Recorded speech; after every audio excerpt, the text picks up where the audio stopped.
Welcome to Trust Talks with BBB serving CT. I'm Kristen Johnson. In business, trust talks, and Better Business Bureau's mission is to enhance marketplace trust. In each episode of our program, we hope to give you a better idea of what to expect, what to look for, and what to look out for, so that you can spend your money wisely and avoid being scammed. Last year, Better Business Bureau received more than 100,000 inquiries from consumers about window cleaning companies, ranking it in the top 5% of all types of businesses. The industry also enjoyed one of the lowest levels of complaints in 2021. BBB research shows that when consumers do their research, they tend to be less likely to file a complaint. So how can you tell the real from the fake or the less reputable? Kevin ORourke is the president of the board of directors for Better Business Bureau, also happens to own a window cleaning company, Fish Window Cleaning, out of Wallingford. So he's going to break it all down for us, kind of explain what we need to look for and what questions we need to ask. Kevin, thanks so much for being with us today. Thanks so much for having me. You are not only an expert in the industry of window cleaning, but you also appreciate and understand advancing marketplace trust and the importance of that. So I think you'll be a great asset today for our conversation. Great. So let's start with the first question. Whenever it's nice out, it seems like we often get knocks at the door from contractors, be it window washing or gutter cleaning, that are offering to do an inspection, maybe wash your windows. These are unsolicited knocks at the door. Is that a red flag, or is that common in your industry? I think it's more of a red flag, quite honestly, because honestly, right now, this time of year, most of my competitors, we're all busy. We don't have to go out looking for work knocking on doors like that. So what questions should consumers be asking if they do get that unsolicited knock at the door? They should be asking, are they insured? Are they bonded? What their experience is. I mean, it's a basic question, but yeah. How many years they've been in the business? How many years you've been in business? Are there certain industry groups that you might want to ask them if they're a member of? So there are a couple of industry groups. The International Association of Window Cleaners, that is one. That's a national organization which has standards and has safety programs for anybody that going into the business. And then, of course, nowadays there's social media, and there is a lot of social media window cleaning groups, and you can get some good news and some bad news from some of those, So you mentioned insurance. Why is it important to ask them if they have insurance? Because what if something goes wrong? Who is going to pay for that? Do they have workers' comp? If somebody were to, say, fall off a ladder, is the company going to be responsible for it, or is the homeowner or business owner going to be responsible for that? And they always go after the person with the deepest pockets, so to speak. So the first person, if you have insurance, that's going to go first. Any other documentation that you should ask for? Well, there's no licensing requirements in the state of Connecticut for window cleaners, so you don't have to have that. So pretty much do they have insurance? Okay. We've also heard of bad actors preying on the elderly, whether it's in window cleaning or anything else. Contractors, they'll ask for access inside their home, maybe ask to go to the bathroom, and then they end up burglarizing their home. With this type of work, with window cleaning, is there any reason why they would need to come inside your house? Yeah, we need to come. If you want us to clean the inside of your windows, we need to come inside your house. That's why it's important to know if the company is insured and bonded. So, I mean, we do background checks on all of our employees. We do safety training with our employees. But it's almost impossible to follow our employees from room to room to room. You have to have a certain amount of trust in the company that you're hiring. Okay. I have to be honest, I've owned my home for 6 years. I've never once cleaned the windows. Why is it important to clean your windows? Well, you want to see clearly. You want to be able to see out the windows clearly. Over time, also, the dirt and the grime, and when it rains out, the water that gets on the glass has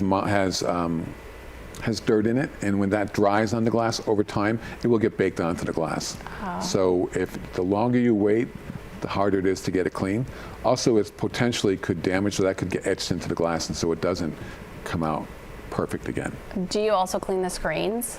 Yeah, we wipe down the screens, we wipe down the sills, we put it all back together again. So how often should you get your windows cleaned? You should get them cleaned, so as a homeowner, you should get them cleaned at least once a year. Okay.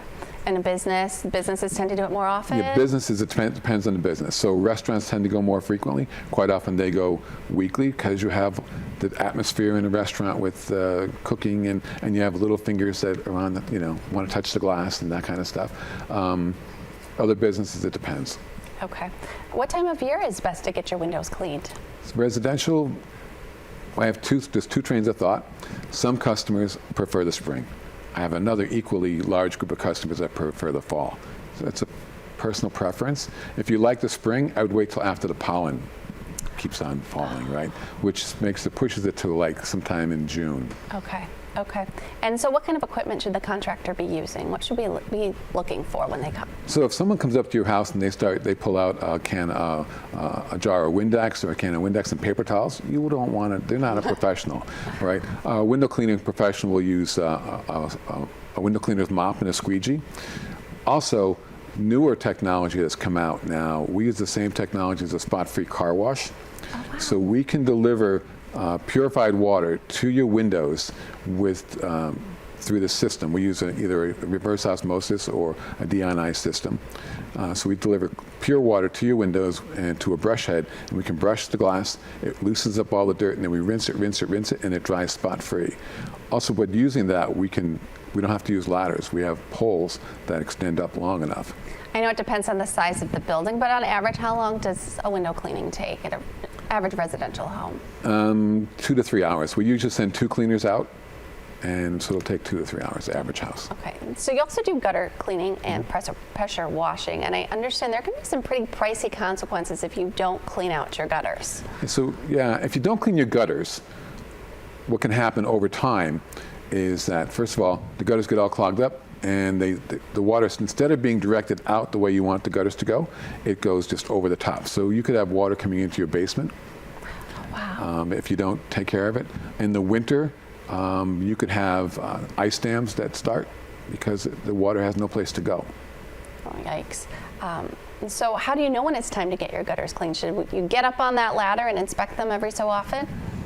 So it depends on your home. Okay, are there trees all around your house? Are there trees that are standing over your house? That's one thing. If there are, then you should do it at least every fall after the leaves finish falling. Some people wait till the spring. I would recommend you do it in the fall because that way the gutters are clean going into the winter and less chance for ice dams. Okay, so if someone knocks on your door and again they're like, we'll give you a free gutter inspection, should you let them up on that ladder? I probably wouldn't, no. No. I mean, again, what's your liability if something were to happen? So, yeah, I've heard stories. There was a woman in Connecticut who it started as a free gutter inspection, then turned out they were saying she needed a new roof. So it escalated quite quickly. Yeah, that could happen. If the contractor is trying to sell you, gutter guards or new gutters, how do you know whether to take their word for it? How do you know if it's necessary? Well, nowadays with phones and stuff, if you bring someone in to do that kind of work or to give you that kind of estimate, and you call them, and they get up there, they could take a picture, right? They could take a picture and show you, so that when you get up, when they come down, you'll be able to tell if it's your house. You should be able to recognize that factor, and you can see, are the gutters clean? Are they not clean? That would be one way I would recommend if you're thinking about that. Yeah. And the more trees you have, the more likely you'll have debris in those gutters, and the more often you will have to get them cleaned. Yeah. Okay. What about pressure washing? What should we know about that? So pressure washing. So there's 2 things going on now in the industry. So it's pressure washing and then soft washing. Both of them are to clean your siding. So vinyl siding, for instance, tends to get a lot of dirt, and then the north side of the house, depending on how much shade you have, turns green. Okay. So by cleaning it, you'll keep your house looking better. And if it's a wood siding, that algae and that stuff that's growing on the side of the house, that could start eating into the wood. Same thing with your roof. If you have moss and stuff growing on your roof, that starts eating into your roof shingles. Oh. So you don't want that to happen. So, and again, you can judge that by your eye. You can see, okay, my house is looking a little dirty. I need to get a pressure wash. Yeah. You don't need an expert to tell you that. So why should you hire a professional? Because I know you can rent pressure washers and do it yourself. You can, but we're professionals. So we do this all the time. So for instance, I can do some minor carpentry. It might take me all day to do it, and it's probably not done right when I'm done. Our people are trained on it. We come out and do this on a regular basis, and that's what we do. We know how to do it. The equipment, we know how to use the equipment. If you're renting a pressure washer for the first time, pressure washers could have, they are what they are. They're high pressure, so using 4,000 PSI, what happens if you hit your foot, or if you hit a window, or if you hit something else? You could damage it. Okay. Is it reasonable for them to quote you a higher price because of the presence of algae or difficult to remove stains?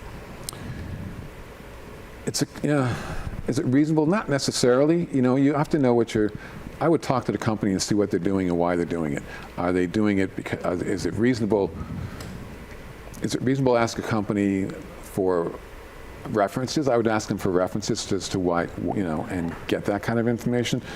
There's some chemistry involved with all of it, but it's the equipment and the tools. You're paying for some of that. Are special cleaning solutions just a gimmick or a ploy to bump up the bill? No, they're not. They're the real deal. They're really the real deal. So gutter cleaning, for instance, when we talk about gutter cleaning, we're talking about cleaning the inside of the gutters, but on the face of the gutters, lots of times you'll see black lines, and that's to get them off.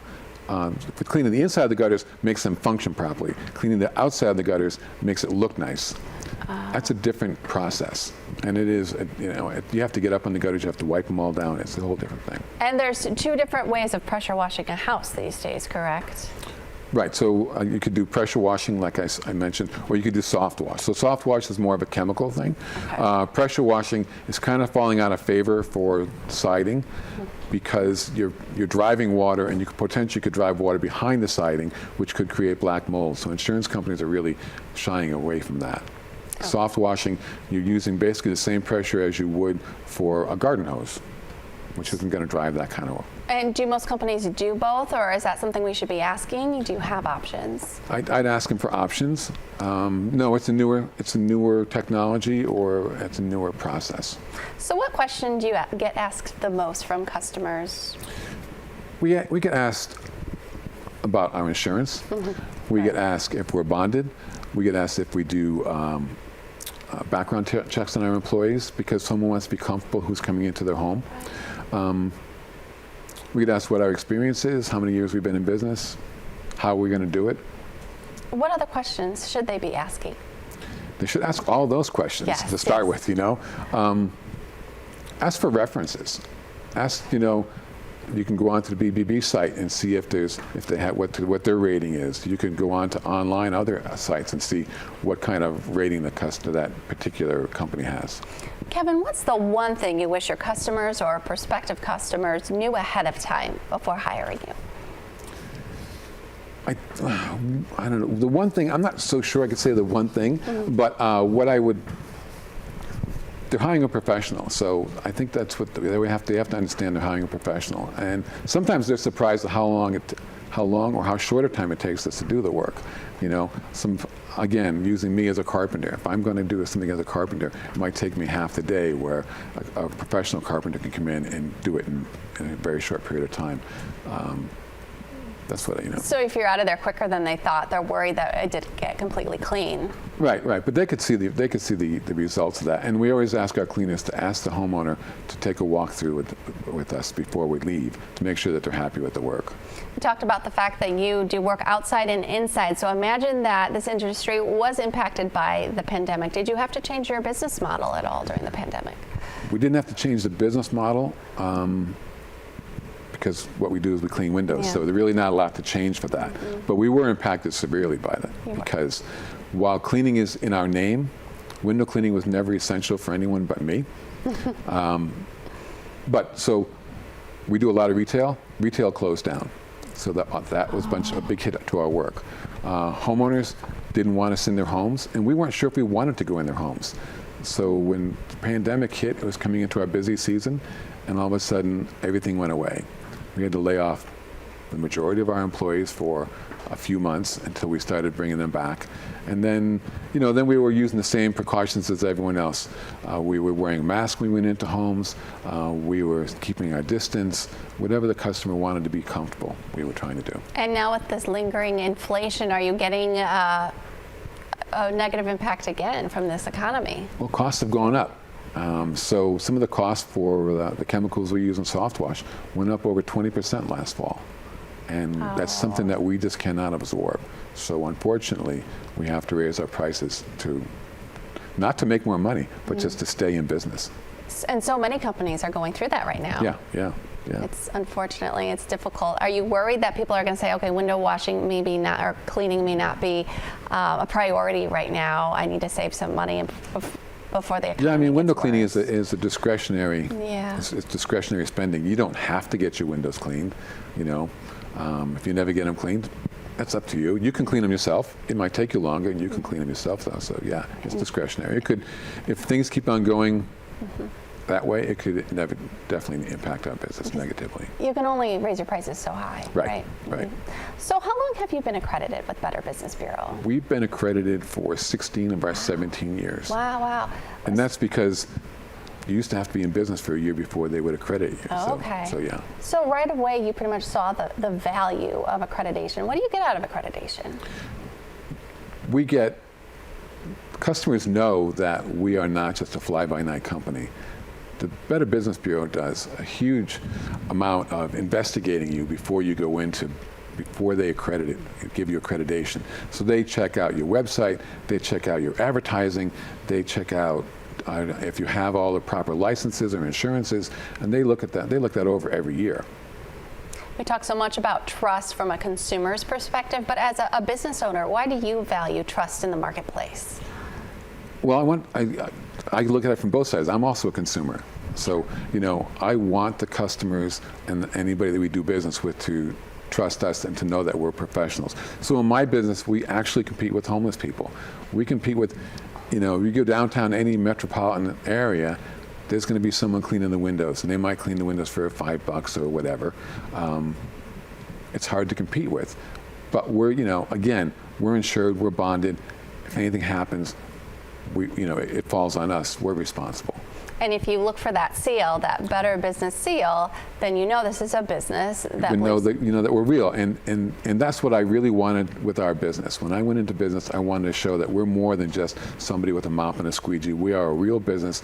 We're somebody that you can trust. That when you call us, you're going to get a company, not just a guy or somebody with a squeegee. Kevin, thank you so much for giving your perspective to us today. We really appreciate it. Thank you so much for having me. I appreciate it. Kevin ORourke of Fish Window Cleaning out of Wallingford.